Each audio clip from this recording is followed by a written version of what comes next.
Hello viewers, welcome to my channel.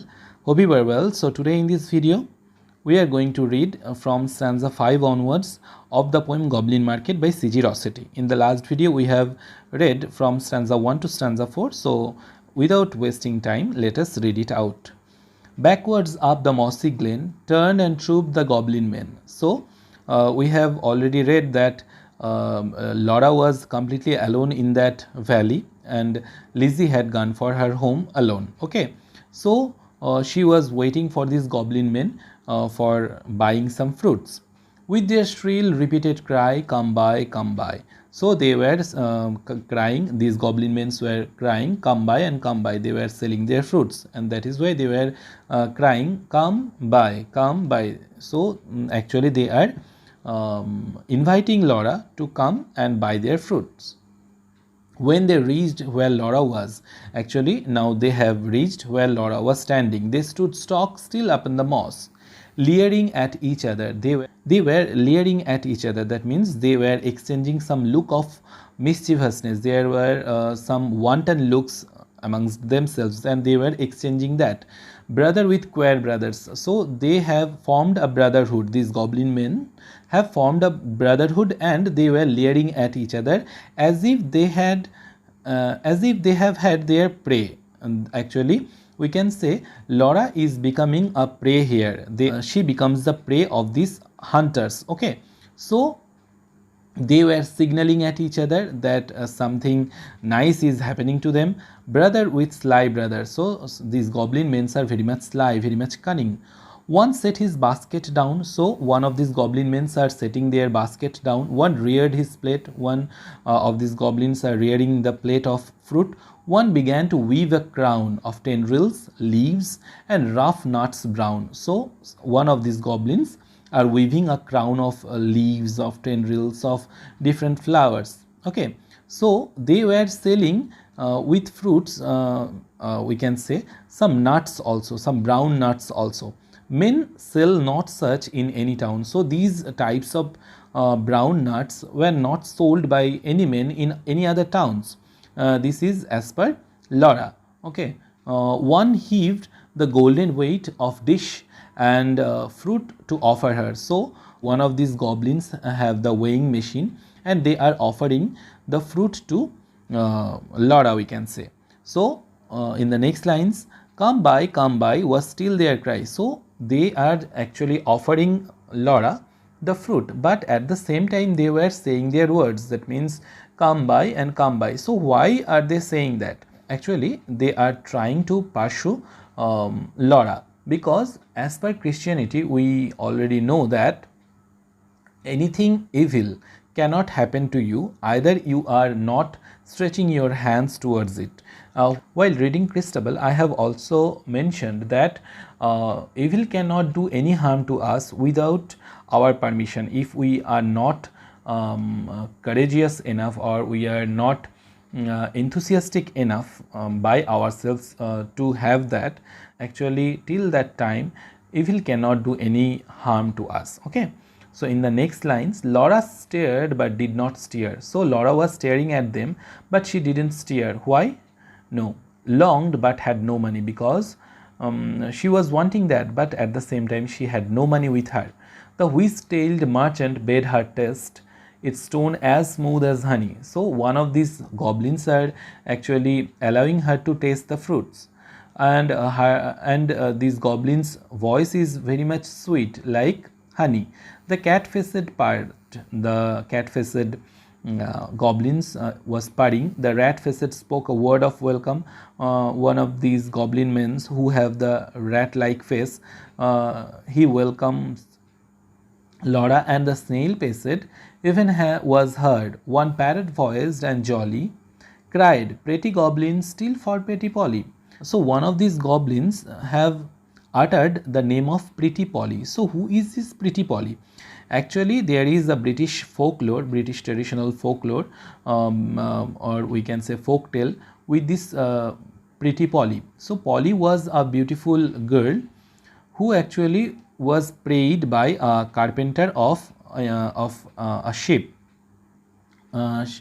He took this woman Polly to the jungle, made love with her, and when she became pregnant, she was rejected by this carpenter.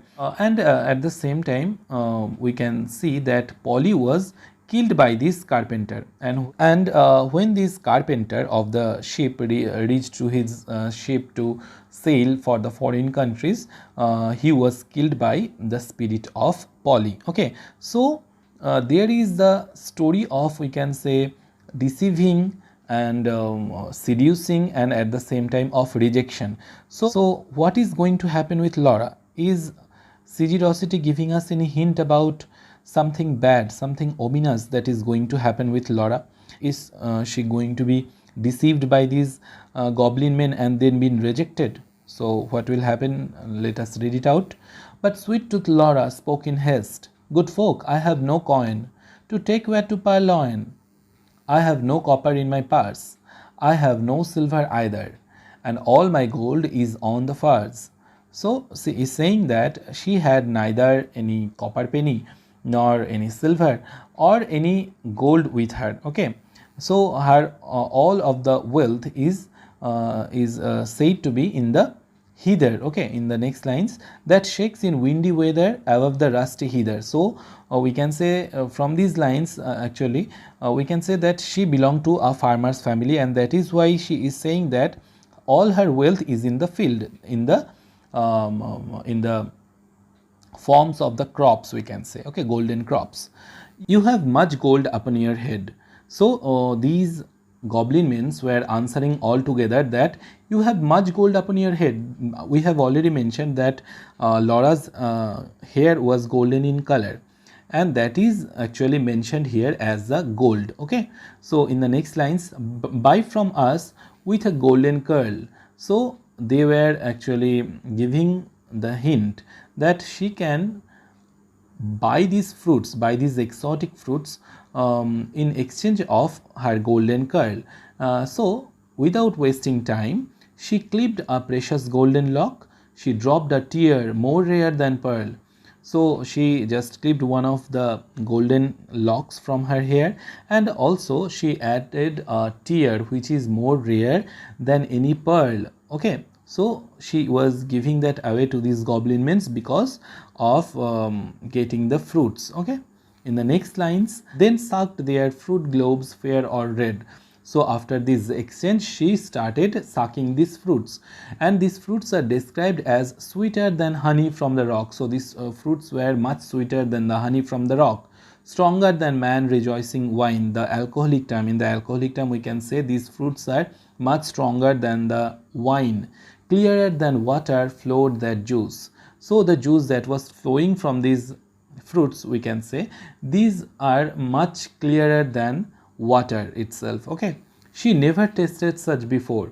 How should it cloy with length of use? She sucked and sucked and sucked the more fruits which that unknown orchard bore. She sucked until her lips were sore. So she is portrayed as eating that, or we can say devouring that fruits, and she just sucked and sucked and sucked until her lips were sore. Okay, then flung the empty dreams away, but gathered up one kernel stone. So after eating these fruits, after eating to her heart's pleasure, she flung the empty dreams, the peels of these fruits. But at the end of her eating, she gathered up one kernel stone, that means one of the seeds, actually we can say that she wanted to have that tree around her, and knew not was it night or day as she turned home alone. So she was completely overwhelmed after eating these fruits. She was completely awestruck, we can say, that she had neither the sense of night nor the day. Actually, when she turned home alone, as we already know that she was completely alone there, no other maidens were there, she turned to her home alone, and she had not any idea about whether it was day or it was night. Lizzie met her at the gate. So Lizzie was waiting for her, and she was waiting at the gate, full of wise upbraiding. So she started a little rebuking to her sister. Dear, you should not stay so late. So she was rebuking that she should not stay so late Twilight is not good for maidens, as we already know that even now twilight time or the night time is not good for the maidens, for the girls. Should not loiter in the glen, in the haunts of goblin men. She should not loiter in that narrow valley where the goblin men were actually haunting. Do you not remember Genie? So she is naming another girl named Genie. So what is the story about her? Let us read it out. How she met them in the moonlight. So this Genie, the girl named Genie, actually met with these goblins, took their gifts, both choice and many. So she also took these gifts of these exotic fruits and flowers from these goblin men, ate their fruits and wore their flowers, plucked from bowers where summer ripens all hours, but ever in the moonlight. So she is portrayed as a woman who had actually have the privilege of eating these fruits, okay, from these goblins. And after eating these fruits, what happened to her? No, she pined and pined away. She became thin and thin day by day. Her health was deteriorating, okay. Sought them by night and day. So after eating that fruit on that day, this Genie was seeking for these fruits night and day, found them no more, but she was unable to find these goblins after that day, but dwindled and grew grey. Her golden hair, we can say, also turned grey after eating these fruits. Then fell with the first snow, while to this day no grass will grow where she lies now. So after the first snow, with the coming or advent of winter, she actually died away, okay, she actually passed away. So where she is lying now, that means in the burial ground, there is no grass on her tomb, we can say. I planted daisies there a year ago that never blow. So Lizzie had also planted some daisies on the tomb of this Genie, but that never bloomed. You should not loiter so. So she was saying that for these reasons, actually, this Laura, or we can say this girl and her sister Laura, should not loiter at that place completely alone. So what was the reply of Laura? No, nay, hush, said Laura. So Laura was saying that no, nothing will happen. Please stop. Nay, hush, my sister. I ate and ate my fill. So she had eaten to her fill. Yet my mouth waters still. But even now, she was actually watering for that fruits, for that marvelous fruits, that magical fruits that was so much tasty, we can say. Tomorrow night I will buy more, and kissed her. So she was saying that the next day she will also go there and will buy some more fruits for herself and also for her sister Lizzie, and kissed her. Then she kissed her sister. Have done with sorrow, I will bring you plums tomorrow, fresh on their mother twigs, cherries worth getting. So she is saying that she will also bring some fruits for her sisters too. And she is saying that the cherries were worth getting. That means the cherries were very much valuable, very much precious. You cannot think what figs my teeth have met in, what melons icy cold piled on a dish of gold. So again the descriptions of these fruits, too huge for me to hold. So these fruits, these juicy fruits were very much huge in size for her to hold. What peaches with a velvet nap, pellucid grapes, that means translucent grapes without one seed. There were no seed in these grapes, we can say. Odorous indeed must be the mead. So the meadow where these fruits have grown must be very much odorous, must be very much full of fragrance. Whereon they grow, the pure the wave they drink, with lilies at the brink, and sugar sweet the sap. So she is saying that the place where these fruits have grown must be very much sweet by nature. So I am keeping this here. Hope this will be of help. If this helps you, then please give it a like, do share with your friends, and don't forget to subscribe to my channel. Thank you for watching this video. The next parts will be done in the next videos. Thank you.